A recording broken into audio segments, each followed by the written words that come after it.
क्योंकि ये यज्ञ है 10 यज्ञ के बराबर। ये यज्ञ है मेरे प्रिय भक्तों। निकाल दिया बाहर। क्योंकि जिस समय जीव की उत्पत्ति हुई उसी समय यज्ञ की भी उत्पत्ति हुई रे बालकों। क्यों? क्योंकि जब कोई मानव घोर आपत्ति या संकट में फंस जाए तो इस यज्ञ द्वारा अपना उद्धार कर सके। हे मेरे प्रिय भक्तों, इस यज्ञ से धन, धान्य, ऐश्वर्य, सुख, पुत्र, अंततः मोक्ष की भी प्राप्ति होती है रे मेरे प्रिय भक्तों। क्योंकि ये मेरा यज्ञ कोई मामूली यज्ञ नहीं है, ये यज्ञों में यज्ञ है रे मेरे प्रिय भक्तों। ये यज्ञों में यज्ञ है, ये मेरा श्रेष्ठ यज्ञ है रे मेरे प्रिय भक्तों।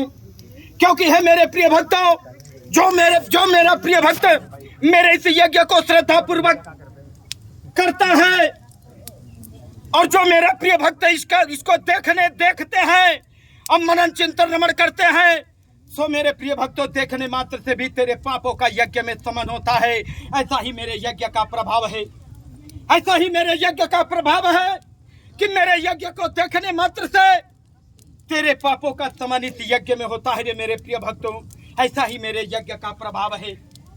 क्योंकि है मेरे प्रिय भक्तों, मेरे इस यज्ञ में प्रेम, श्रद्धा और समर्पण की भावना होना चाहिए रे मेरे प्रिय भक्तों। यही श्रद्धा, यही समर्पण, यही प्रेम की भावना तुम्हें तुम्हारे अस्तित्व से जोड़ती है रे मेरे प्रिय भक्तों।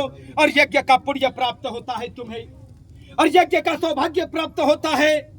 सो है मेरे प्रिय भक्तों, ये यज्ञ में जो मेरा प्रिय भक्त व्रत रह करके जमीन पर या चौकी पर सोकर नंगे पांव मेरे यज्ञ को देखने आते हैं और जस पग आगे बढ़ा करके मेरे यज्ञ की तरफ आते हैं मेरे प्रिय भक्तों, तस कोटि समान उसके पापों का समन इस यज्ञ में होता है। ऐसा ही मेरे यज्ञ का प्रभाव है।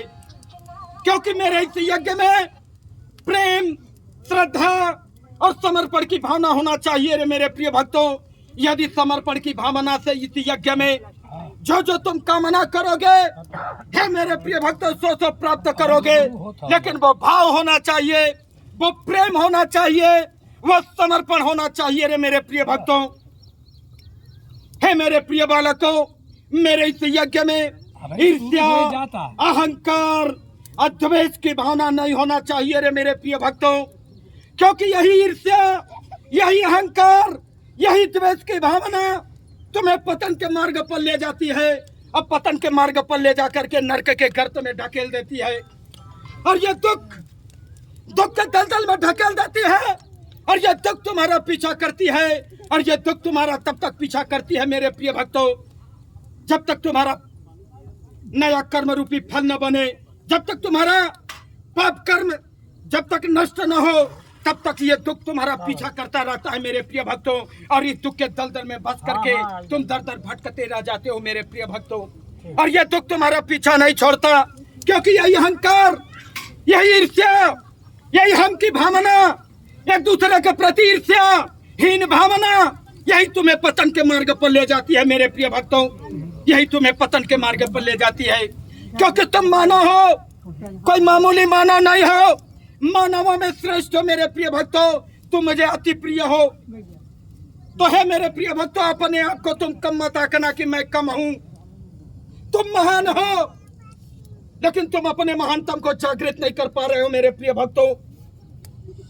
और इस नश्वर लोक में अपने आप को पतन के मार्ग पर और नरक में ढकेलते चले जा रहे हो। हे मेरे प्रिय भक्तों, कब अपने अस्तित्व को जागृत करोगे मेरे प्रिय भक्तों? कब? जब तुम्हारा अंत समय आ जाएगा, तब तुम मानव जन्म पाए हो तो अपने अस्तित्व को परख लो मेरे प्रिय भक्तों, अपने अस्तित्व को परख लो। दर दर भटकने से कुछ नहीं मिलने वाला, दर दर भटकने से तुम्हें कुछ नहीं मिलने वाला। जहां मिलना है वहां तो तुम डूब नहीं पाया। यदि डूबना है तो अपने अस्तित्व में डूब, और डूब करके मुझे प्राप्त कर। मैं तेरे पास हूं, यदि सामर्थ्य हो तो मुझे प्राप्त कर।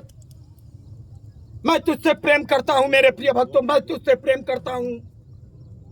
लेकिन तुम नहीं मेरे प्रिय भक्तों, तुम नहीं, क्योंकि ये अहंकार, ये मन का संकल्प विकल्प तुम्हें पतन के मार्ग पर ले जा रहा है मेरे प्रिय भक्तों।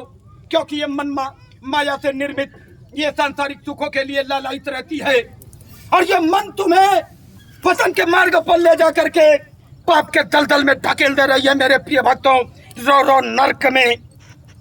यदि तुम्हें इस मन के संकल्प विकल्प से बाहर निकलना है तो तुम्हें अपने अस्तित्व को परखना होगा। यही सत्य है, यही सनातन है और यही धर्म है रे मेरे प्रिय भक्तों।